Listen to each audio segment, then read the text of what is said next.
ওদের আমলে হক্কানি আলেম ওলামাদেরকে ওরা শত্রু বানিয়ে রেখেছিল, আর বেঈমান মুনাফিক কাফেরদেরকে ওরা বন্ধু বানিয়ে রেখে দিয়েছিল।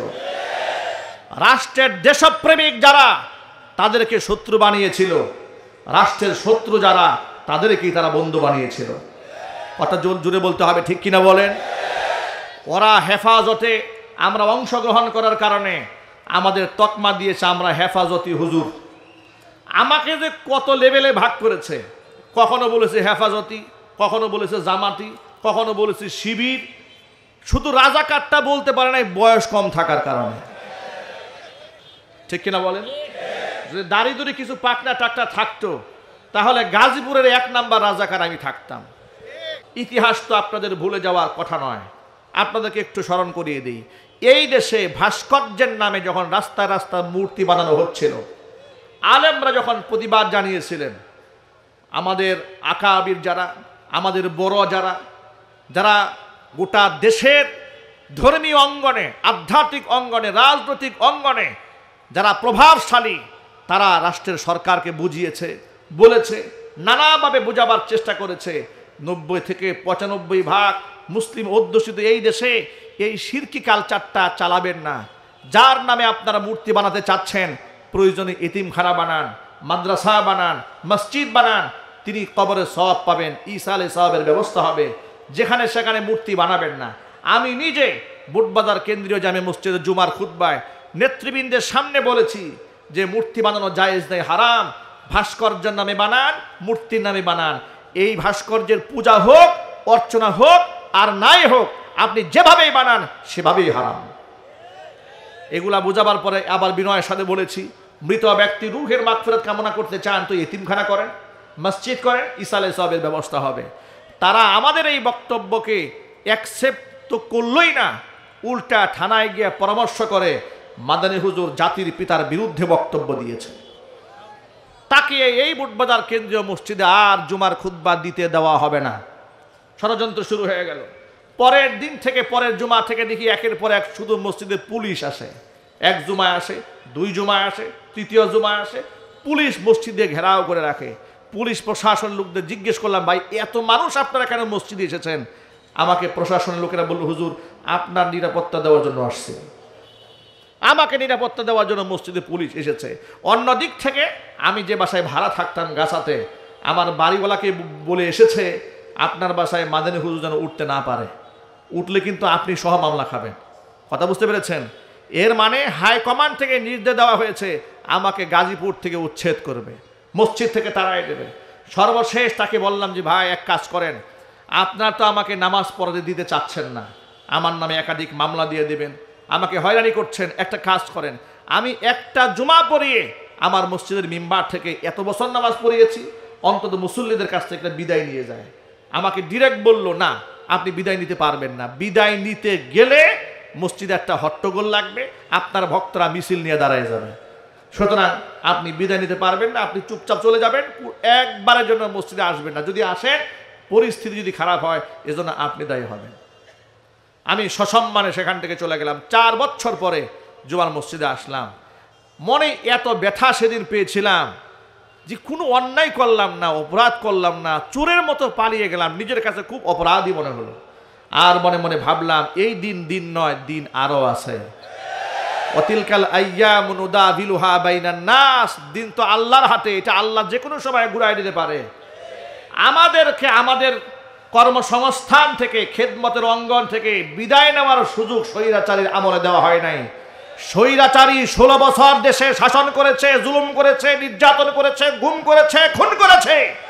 5ই আগস্টে জাতির সামনে শেষ ভাষণ দিয়ে বিদায় নিয়ে যেতে চেয়েছিল, সেনাবাহিনী বলেছে সময় মাত্র 45 মিনিট।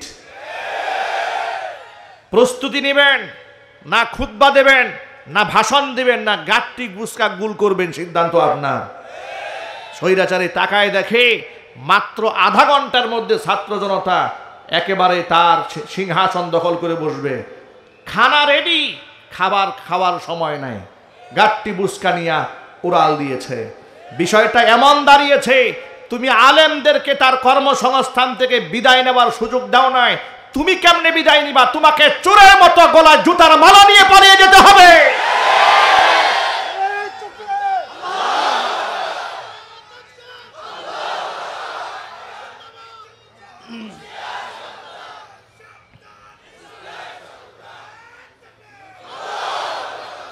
ওদের আমলে হক্কানি আলেম ওলামাদেরকে ওরা শত্রু বানিয়ে রেখেছিল, আর বেঈমান মুনাফিক কাফেরদেরকে ওরা বন্ধু বানিয়ে রেখে দিয়েছিল। রাষ্ট্রের দেশপ্রেমিক যারা তাদেরকে শত্রু বানিয়েছিল, রাষ্ট্রের শত্রু যারা তাদেরকেই তারা বন্ধু বানিয়েছিল। কথা জোরে বলতে হবে, ঠিক কিনা বলেন? ওরা হেফাজতে আমরা অংশগ্রহণ করার কারণে আমাদের তকমা দিয়েছে আমরা হেফাজতি হুজুর।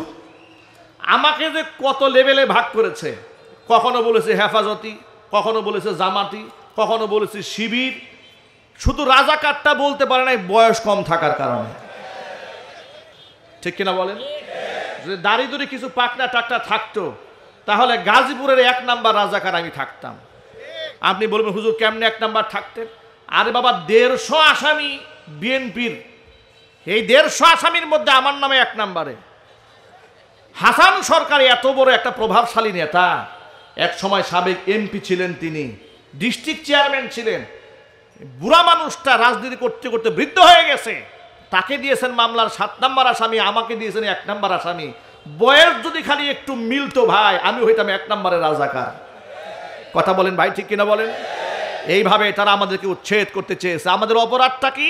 আমাদের অপরাধটা শোনেন। আমাদের অপরাধ ছিল আমরা ওদের কুফুরি কর্মকাণ্ডের বিরুদ্ধাচরণ করেছি। ওরা নারী উন্নয়ন নীতিমালা তৈরি করে কোরআন সুন্নাহর সূরা নিসার 11 নম্বর আয়াতটাকে ভেঙে দিয়ে ইউসিকুমুল্লাহু ফি আওলাদিকুম লিযাকারি মিসলু হাজ্জিল উনসাইন, পুরুষ পাবে নারীর দ্বিগুণ, এই ভেদাভেদটা ভেঙে দিতে চেয়েছিল। এই মানদণ্ড ভেঙে দিয়ে নারী পুরুষ সমান করতে চেয়েছিল। আমরা বাধা হয়ে দাঁড়িয়েছিলাম। আমি যখন দেখেছিলাম এদেশের অজস্র আলেমদেরকে কোমরের মধ্যে রশি বেঁধে, হাতের মধ্যে হ্যান্ডকাপ পরিয়ে, গরুর রশি দিয়া বেঁধে, ডান্ডা বেরি পরিয়ে তাদেরকে আদালত তুলে বেইজ্জত করা হচ্ছে, তাদের পক্ষে দাঁড়িয়ে বক্তব্য দিয়েছিলাম। আমি এই দেশের শ্রেষ্ঠ সন্তান শহীদ আল্লামা দেলওয়ার হোসেন সাইদি রহমাতুল্লাহি আলাইহি, যার সাথে আহলে হক উলামায়ে কেরামের মওদুদিবাদ নিয়ে ইখতিলাফ থাকলেও তার দাওয়াত নিয়ে, তার ইসলাম প্রচার নিয়ে, তার খেদমত নিয়ে, তার তাবলীগ নিয়ে জনমনে কোনো প্রশ্ন ছিল না। কথা বলতে হবে, ঠিক কিনা বলেন?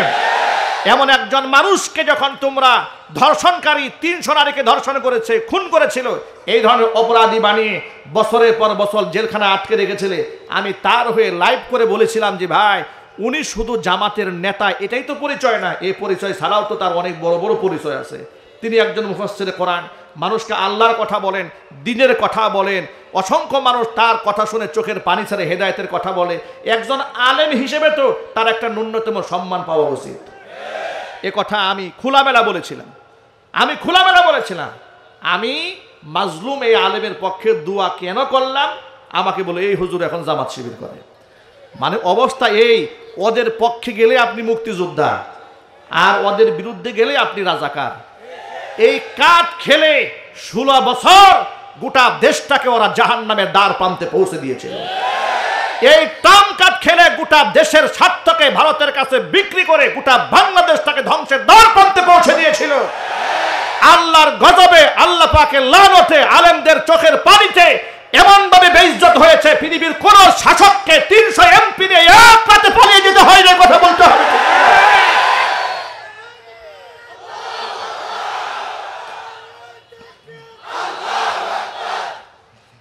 আমি এদের রক্ত চক্ষুকে ভয় করে নেই। ওরা আমার নামে একাধিক মামলা দিয়েছে। মাহফিল স্টেজ থেকে ধরে নিয়ে মামলা দিয়েছে, আমার পকেটে ককটেল বোমা পাওয়া গেছে, এরকমও সাজিয়েছে। এত মামলা দেওয়ার পরে যখন জবান বন্ধ করতে পারে নাই, আমাকে এলাকা ছাড়া করেছে। আমার প্রিয় ভাইয়েরা, মনে রাখবেন, ইমানদারদের জীবনে বিপদ আসবে, কিন্তু তাই বলে হতাশ হওয়ার কিছু নাই। কারণ যারা আল্লাহর জন্য কথা বলে তাদের কোনো ভয় নাই। কি বলেন আপনারা? ওরা কিন্তু সব আলেমের শত্রু ছিল না। আমরা যখন জেল খাটি, জরিমানা দেই, তখন এই বাংলাদেশের কিছু আলেমরা ওদের মাথার মুকুট ছিল। এমনকি জাতীয় সংসদে দাঁড়িয়ে ওরা বলেছে, কোনো হক্কানি আলেমকে গ্রেফতার করা হয় নাই। যাদেরকে গ্রেফতার করা হয়েছে সব ধর্ম ব্যবসায়ীদেরকে গ্রেফতার করা হয়েছে। এখন আপনারা বলেন, যাদের গ্রেফতার করা হয়েছিল তারা ধর্ম ব্যবসায়ী? ইমানদারের মতো জবাব দেবেন। আল্লামা মামুনুল হক ধর্ম ব্যবসায়ী? জুনায়েদ আল হাবিব ধর্ম ব্যবসায়ী? সাখাওয়াত হোসেন রাজি ধর্ম ব্যবসায়ী? রফিকুল্লাহ মাদানী ধর্ম ব্যবসায়ী? এরপরে আজিজুল হক ইসলামাবাদী ধর্ম ব্যবসায়ী? এমন শীর্ষ আলেমদের নামের তালিকা তৈরি করেছিলে, দুর্নীতি দমন কমিশনে তোমরা জমা দিয়েছিলে, এমনকি মানুষের সামনে তাদেরকে খাটো করেছিলে, বেইজ্জত করেছিলে। বিচারপতি, সাবেক বিচারপতি কালামানিক আলেমদের নামের এই চক্রান্ত করেছিল। আল্লাহ তাআলা, আহারে সুবহানাল্লাহ, আগে কোন সুবহানাল্লাহ, আল্লাহু আকবার বলেন। কোরআন মাজিদের একটা আয়াত আমার মনে পড়েছে। আল্লাহ পাক বলেন, আফাতুমিনুনা বিবাদিল কিতাবি ওয়া তাকফুরুনা বিবাদ ফামা জাযাউ মান ইয়াফআলু যালিকা মিনকুম ইল্লা খিজিয়ুন ফিল হায়াতিদ দুনিয়া ওয়া ইয়াওমাল কিয়ামাতি ইউরাদ্দুনা ইলা আশাদ্দিল আযাব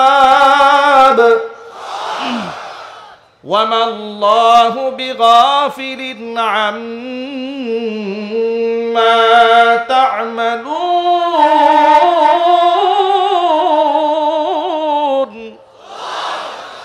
আল্লাহ পাক বলেন, আমার নাজিলকৃত বিধানের কিছু অংশের ঈমান আনবে আর কিছু অংশ করবে অস্বীকার। এই যদি হয় তোমাদের কারো চরিত্র, ফামা জাযাউ মান ইয়াফআলু যালিকা মিনকুম ইল্লা খিজিয়ুন ফিল হায়াতিদ দুনিয়া, দুনিয়াতে তাকে লাঞ্ছনা গঞ্জনা, তাকে পোহাতে হবে। ওয়া ইয়াউমাল কিয়ামাতি ইউরাদ্দুনা ইলা আশাদ্দিল আযাব, কিয়ামতের দিন তাকে আরো কঠিন শাস্তির সম্মুখীন করা হবে। তোমাদের কৃতকর্ম সম্পর্কে আমি আল্লাহ উদাসীন নয়, গাফিল নই। ঠিক কিনা বলেন? 116 জন আলেমের নামের তালিকা, যেই সাবেক বিচারপতি শামসুদ্দিন চৌধুরী কালামানিক, যার নেতৃত্বে হয়েছিল, আহারে দেশটা স্বাধীন হতে না হতে কালামানিকের যে কি কালা দশা, কলা পাতার মধ্যে শুয়ে আছে। আহারে মনে হচ্ছে ওর চাইতে বড় ইতিম এই দেশে আর কেউ নাই। অথচ দুদিন আগে ওর হুঙ্কারে টেলিভিশনের টক শো ফাটিয়ে ফেলেছে। কথা বলতে হবে তো ভাই, ঠিক কিনা বলে? আলেমদেরকে বেইজ্জত করেছে। প্রত্যেকটা কাজের একটা রিয়াকশন আছে না, না ভাই? সাইড এফেক্ট আছে না, নাই? আলেমদের সাথে বেইজ্জত যে যত বেশি করেছে, জুতার বাড়ি সে তত বেশি খেয়েছে। এখন আপনাদেরকে একটা ব্যাপারে ঐক্যবদ্ধ হতে হবে, সেটা হচ্ছে এই রক্ত দিয়ে জীবনের ঝুঁকি নিয়ে রাষ্ট্র তো আলহামদুলিল্লাহ আমরা স্বাধীন করেছি, কিন্তু স্বাধীনতা যেন রক্ষা করতে না পারি এই জন্য চক্রান্ত কিন্তু থেমে নাই। ঠিক না ভাই? চক্রান্ত থেমে নাই। এই স্বাধীনতাকে ধরে রাখতে হবে। আর যারা আমার ভাইদেরকে গুম করেছে, খুন করেছে, মিথ্যা মামলা দিয়ে বছরের পর বছর আটকায় রেখেছে, আয়না ঘরের মধ্যে রেখে পাশবিক নির্যাতন চালিয়েছে, এদের প্রত্যেকটাকেই আইনের আওতায় এনে এমন দৃষ্টান্ত স্থাপন করতে হবে যাতে আগামী 100 বছর কোন কিয়ামত পর্যন্ত অন্তর্পক্ষে শাহজালাল ইয়ামানির এই পুণ্যভূমিতে আর দ্বিতীয় কোনো শেখ হাসিনার জন্ম না হয়। আপনারা কি ঐক্যবদ্ধ হয়ে সংগ্রাম করতে রাজি আছেন? কারা কারা দুহাত দেখতে চাচ্ছি।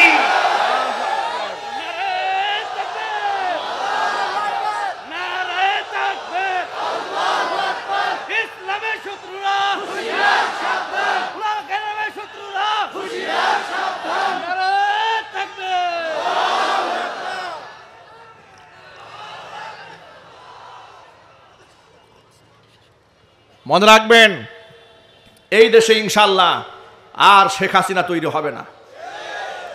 উবাইদুল কাদের মতো মানুষ এই দেশে আর জন্ম দিতে আমরা দেব না ইনশাআল্লাহ। আমরা কোন নরেন্দ্র মোদীর নাতিপুতির সাথে আমরা আপোষ করব না। অন্তর্বর্তীকালীন সরকারকে বলছি, আপনাদের নমনীয় আচরণে আমরা ব্যথিত, আমরা দুঃখ ভারাক্রান্ত, আমরা ক্ষুব্ধ। আলেমদেরকে ডান্ডা বেরি পরিয়ে আদালতে তোলা হয়েছে, আর গণহত্যাকারীরা দেখি জামাইয়ের মতো হাসতে হাসতে প্রিজন ভ্যান থেকে নামে। খুনিদের সাথে এত পীড়িত এই জাতি মানবে না। যদি গণ অভ্যুত্থান আপনাদের চক্রান্তে ব্যর্থ হয়, হাসিনা এবং তার নাতিপুতিদের যে আচরণ হয়েছে, যে পরিণতি হয়েছে, তার থেকেও ভয়ঙ্কর পরিণতি তাদের হবে। সুতরাং এদেরকে প্রত্যেকটাকে তালিকাভুক্ত করতে হবে। যদি এদেরকে আগে থেকে কঠোর হস্তে দমন করা যেত, যেমন কুকুর তেমন মুগুর দেওয়া হতো, তাহলে আজকে গোটা দেশের এই নৈরাজ্যকর পরিস্থিতি সৃষ্টি হতো না। আজকে কেন সচিবালয়ের মতো এমন একটা কেয়ার ইউনিট, এমন একটি সুরক্ষিত জায়গার মধ্যে আগুন লাগে? গোটা রাষ্ট্রের কলিজা যেটা, মগজ যেটা, দেমাগ যেটা, হার্ট যেটা, ফুসফুস যেটা, তার মধ্যে আগুন লাগিয়ে দিল। আপনারা ছিলেন কোথায়? নিরাপত্তা কর্মীরা কোথায় ছিল? আপনারা 2 দিন 3 দিন সময় নিয়েছেন। আমরা বলবো এই 3 দিনের মাথায় অপরাধীদের নামের তালিকা তৈরি করে এমন শাস্তির ব্যবস্থা করুন, আগামীতে কোনো প্রকার চক্রান্ত করতে যেন 14 গ্লাস পানি খেতে হয়। সুতরাং অন্তর্বর্তীকালীন সরকারকে বলছি, যত প্রকারের সাপোর্ট আছে জাতিগতভাবে আপনারা পাবেন, যদি আপনারা সত্যের পক্ষে থাকেন, ন্যায় বিচারকে নিশ্চিত করতে পারেন। আর যদি নমনীয় ভাব করেন, তাহলে এ জাতি এখন রক্ত দিতে শিখেছে, জালেমের সাথে চোখ রাখতে শিখেছে। ভারতের নরেন্দ্র মোদীকে চ্যালেঞ্জ করে যারা স্বাধীনতা ছিনিয়ে আনতে পারে, তারা পৃথিবীর যে কোনো পরাশক্তিকে মোকাবেলা করতে প্রস্তুত আছে ইনশাআল্লাহ। আল্লাহ রাব্বুল আলামিন আমাদের সেই হিম্মত দান করে, জোরে কোন আমিন। আর চিৎকার দিয়ে এখন আল্লাহুম্মা আমিন। যারা আল্লাহর পথে চলে, আল্লাহর কথা বলে, আল্লাহকে ভালোবেসে সপেছে জীবন, তাদের কিসের ভয়, কে করে পরাজয়, শহীদি তামান্নাতে নাচে তার মন। যারা আল্লাহর পথে চলে, আল্লাহর কথা বলে, আল্লাহকে ভালোবেসে সপেছে জীবন, তাদের কিসের ভয়, কে করে পরাজয়, শহীদি তামান্নাতে নাচে তার মন। হাসনা হিনার গ্রানি ভুলে নারী হৃদয়টার, কালিমার মিষ্ক মাখা হৃদয় রয়েছে যার, সব পিছু টান ভুলে জিহাদের পথে চলে। ঠিক কিনা বলেন? সব পিছু টান ভুলে জিহাদের পথে চলে, সে তো তার ঈমান বলে। যারা আল্লাহর পথে চলে, আল্লাহর কথা বলে, আল্লাহকে ভালোবেসে সপেছে জীবন, তাদের কিসের ভয়, কে করে পরাজয়, শহীদি তামান্নাতে নাচে তার মন।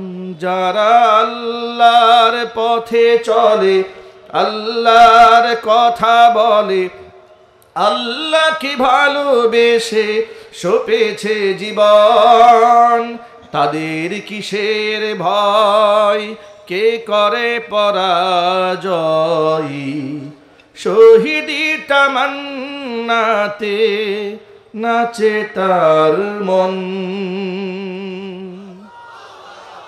আসসালামু আলাইকুম ওয়া রাহমাতুল্লাহি ওয়া বারাকাতুহু।